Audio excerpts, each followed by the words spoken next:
ഇവിടുന്ന് കല്യാണമെന്ന് തോന്നുന്നു. ഇന്ന് ഇവിടുന്ന് തണ്ടച്ചോറ് കഴിക്കും. അറിയാൻ ആരും ഇല്ലെന്ന് തോന്നി തുടങ്ങും. ചെരുപ്പ് കൂട് കുരിയിട കുറച്ച് പേരെ ഉള്ളെന്ന് തോന്നുന്നു. ഹായ്. നമസ്കാരം.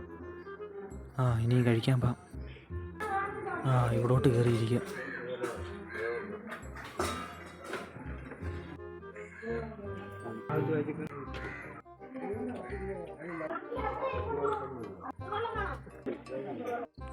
കൊള്ളാം. പഴം ആരും ശ്രദ്ധിക്കുന്നില്ലെന്ന് തോന്നുന്നു. ഇനിയും കഴിക്കാം.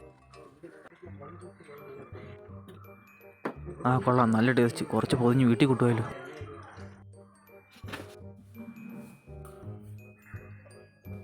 ഇവനെന്തോ എന്നെ നോക്കുന്നത്? പൊക്കിയെന്ന് തോന്നുന്നു. പൊക്കി ഇങ്ങോട്ട് വരുന്നു.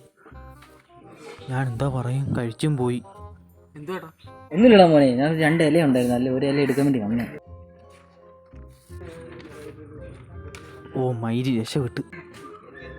ബ്രോ കുറച്ച് ചിക്കൻ തരല്ലേ? ഇവനെന്തിനാണ് ഈ കറി കൊണ്ടുവരുന്നത്? എന്തുപോലും കഴിച്ചു കഴിഞ്ഞ് ഇനി പാം. ഇല എവിടാന്ന് തോന്നുന്നത്. ഹായ് വെള്ളം. ഇവനെന്തിനാ എൻ്റെ പുറകെ വരുന്നത്? എന്നാ ബ്രോ തോർത്ത് തുടയ്ക്കാൻ. ശരി ബ്രോ, താങ്ക്സ്. അവൻ ഇനി പുറകെ ഒന്നും വരുന്നില്ലല്ലോ. കഴിച്ചാലും തിരിച്ചും പോയി. ബ്രോ അവിടെ നിന്നേ. കോപ്പ് തൊലി പിടിച്ച്. എന്താ ബ്രോ എവിടെ ഉള്ളേ? ബ്രോയെ ഞാൻ കണ്ടിട്ടില്ലല്ലോ. ഐഡിയ.